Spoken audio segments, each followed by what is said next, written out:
आज के व्लॉग को हम स्टार्ट कर रहे हैं और लगभग 11 बज चुके हैं। तो कल हम बहुत ही ज़्यादा देर से आए थे, रात के 12 बज गए थे, इसलिए बहुत ज़्यादा लेट हो गया। तो ठीक है, अभी कॉलेज में तो नहीं जा पाया आज, लेकिन आपको मैं दिखा देता हूँ इंग्लिश का जो यूनिट फर्स्ट है उसका ओरल कम्युनिकेशन के बारे में। हमारी एग्ज़ाम होने वाली है अभी 25 या फिर 30 दिनों के बाद। अभी तक टाइम टेबल नहीं आया है और देखते हैं कि पढ़ाई करते हैं एग्ज़ाम में कैसे मार्क्स आते हैं। और अभी मैंने 50 ग्राम्स ऑफ सोया चंक्स को कंज्यूम किया ताकि उससे मुझे अच्छे खासी प्रोटीन मिल सके 18 से 20 ग्राम तक। तो ठीक है, मैं पढ़ाई कंटिन्यू कर लेता हूँ और उसके बाद मिलते हैं क्या क्या मैंने इसमें सीखा और क्या क्या मुझे समझ में आया, वो सब आपको इस वीडियो में बताने की मैं कोशिश करूँगा।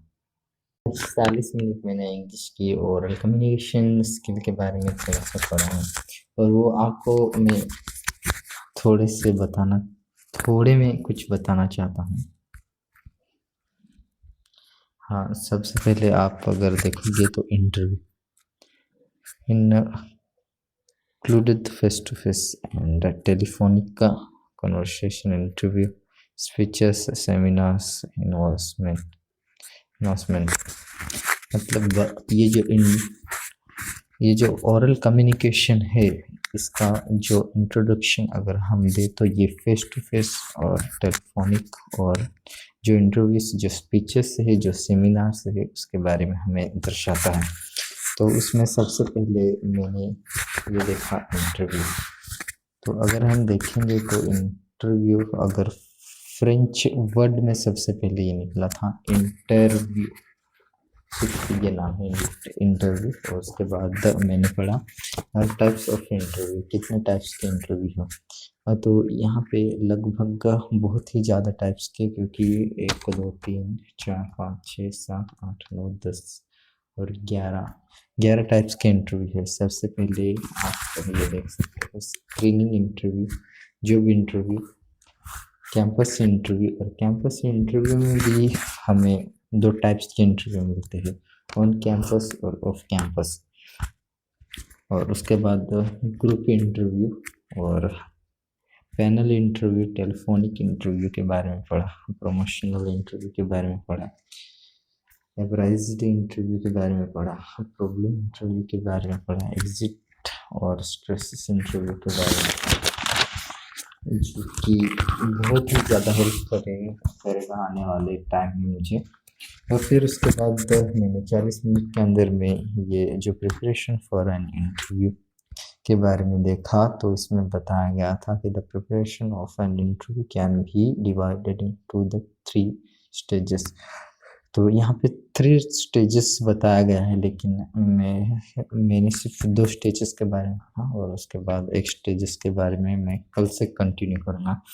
तो सबसे पहला जो स्टेज है वो है बिफोर द इंटरव्यू। तो बिफोर द इंटरव्यू में भी जो कि मेन पॉइंट्स है जो हमें समझनी चाहिए और उसको हम अच्छी तरह से उस पर अमल करना चाहिए कि नोन यूर सेल्फ बेटर, कि अपने बारे में खुद मतलब कॉन्फिडेंस हो। प्रिपेयर रिज्यूम, अपना खुद का रिज्यूम होना चाहिए, मतलब रिज्यूम मतलब बायोडेटा। फिर डॉक्यूमेंटेशन, मतलब हमारे पास जो भी डिग्री है तो उसका डॉक्यूमेंटेशन, और हमने कौन से कोर्सेज किए हैं वो सब डॉक्यूमेंटेशन हमें एक साथ रखने हैं। फिर लर्न अबाउट द कंपनी, हम जिस कंपनी में इंटरव्यू दे रहे हैं तो उसके बारे में हमें जानकारी होनी चाहिए। फिर प्रोबेबल क्वेश्चन, मतलब जो कुछ क्वेश्चन पूछेंगे उसके पहले हमें प्रिपरेशन रखना है। फिर फिजिकल प्रिपरेशन, जो कि फिजिकल प्रिपरेशन मतलब कोई इंटरव्यू के टाइम में ये है वो है, मतलब वो उसका मन इंटरव्यूअर्स के सामने नहीं रहता, वो बैठता कहीं और उसका मन कहीं और रहता है। तो उसको हमें ध्यान रखना है, ऐसा हमें ये ओरल कम्युनिकेशन में दिखाया गया है। फिर known the interview place beforehand। तो ठीक है, फिर दूसरा प्रिपेयरिंग को फॉर एन इंटरव्यू का दूसरा स्टेज है ड्यूरिंग द इंटरव्यू। मतलब जब हम इंटरव्यू दे रहे हैं तब की बात है। फिर इसमें हमें बताया गया है inter in the interview room with permission, कि हमें जब भी हम इंटरव्यू देने के लिए जाइए तो हमें परमिशन रखना बहुत ही ज़्यादा ज़रूरी है। फिर बताया गया है do not sit unless asked that, मतलब जब तक हम पूछेंगे नहीं तब तक हमें बैठना नहीं है, क्योंकि हम अगर उनके बिना पूछे हम बैठ जाएंगे तो फिर उनको हम अनरिस्पेक्ट किए जैसे उनको दिखाई देंगे और हम इंटरव्यू में फेल हो सकते हैं। फिर है ग्रेट द इंटरव्यूअर्स, मतलब इंटरव्यूअर्स को थैंक्स कहना बहुत ही ज़्यादा ज़रूरी है अगर उन इंटरव्यूअर्स ने अगर बैठने के लिए बोला। फिर हैंड ओवर द फाइल्स, अपने डॉक्यूमेंटरी हमें इंटरव्यूअर्स के हाथ में देना है। फिर keep good eyes contact with interviewers panel member, हमें जो कुछ क्वेश्चंस पूछेंगे हमें आई टू आई कांटेक्ट करके हमें उनका आंसर देना है। अगर नहीं आया तो हमें नहीं आता, ऐसा बोल सकते हैं। फिर keep control over body language and voice, अभी उसके बारे में मैं थोड़ा सा आपको बताना चाहता हूँ। कीप कंट्रोल मतलब अभी मैं आपसे बात कर रहा हूँ तो उसमें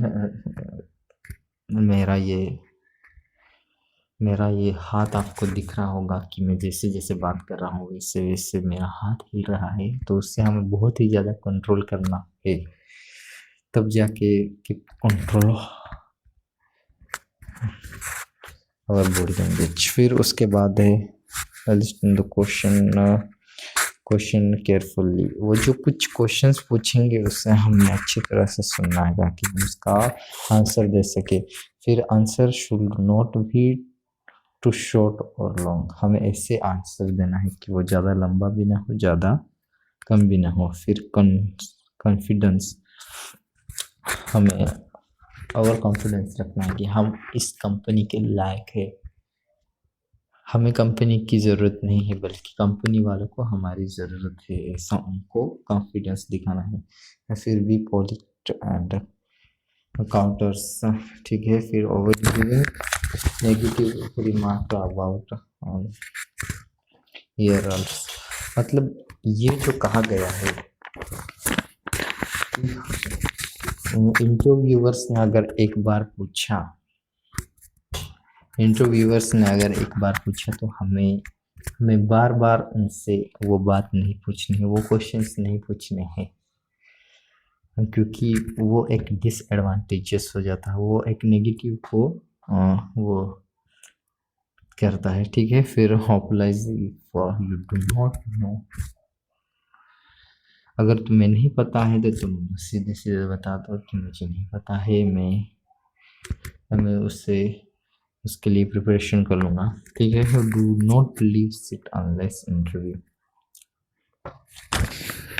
अगर वो खुद नहीं कहे किया तुम्हारा इंटरव्यू ख़त्म हो गया उसके पहले उठ कर नहीं जाना है, नहीं तो आपको उसमें मार्क्स कट सकते हैं। फिर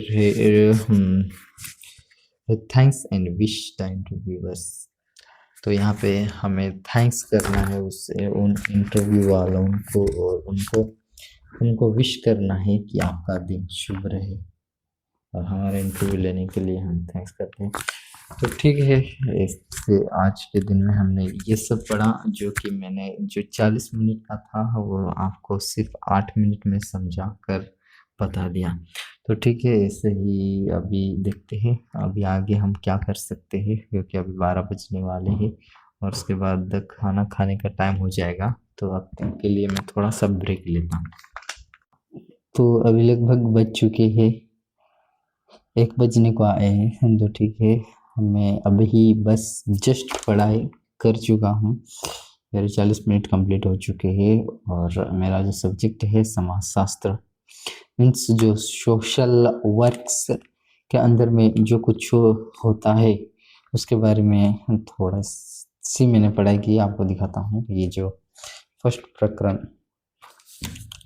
इसमें है सामाजिक परिवर्तनाची प्रक्रिया, मतलब अपने समाज में जो कुछ परिवर्तन होता है उसकी किस रीति से वो होती है।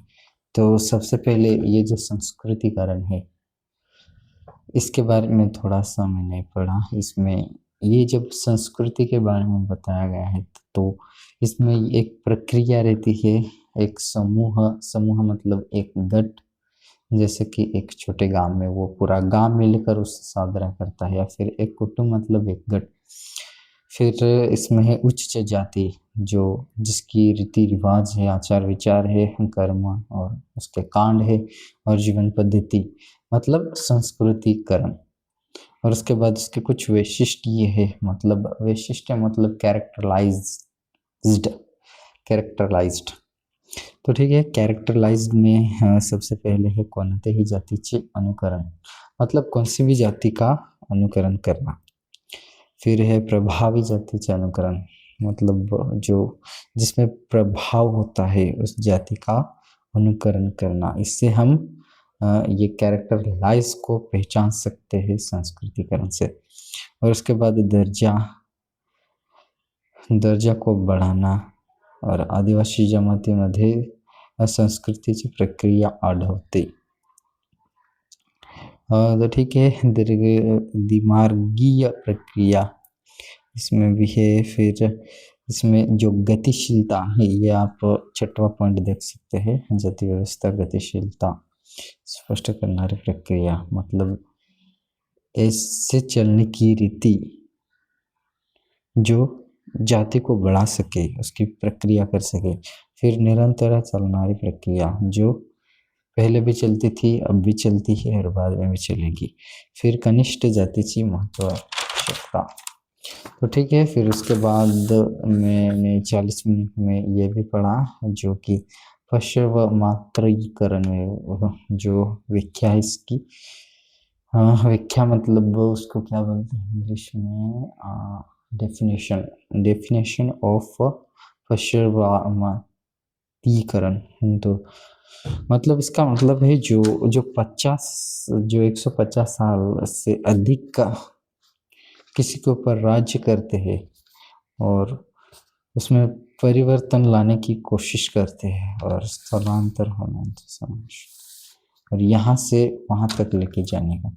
तो ठीक है, उसमें उस समय जो कुछ परिवर्तन हुए हैं उसके बारे में मैंने थोड़ा सा पढ़ा, बहुत कुछ रह गया, उसको कल कंप्लीट करेंगे। क्योंकि सामाजिक जीवनाचे पडलेले प्रभाव, मतलब समाज में, अपने समाज में जो जीवन पद्धति है उसमें क्या क्या प्रभाव होता है उसके बारे में। और जो है जाति प्रभाव कमी झाला, मतलब जाति का प्रभाव कम हो चुका है। फिर अपने परिवार में जो कि संस्थावर पडलेले प्रभाव, या जो अपने परिवार में पड़ चुके वो प्रभाव। और विवाह पहले अलग रीति से होते थे, अब अलग रीति से हो रहे हैं।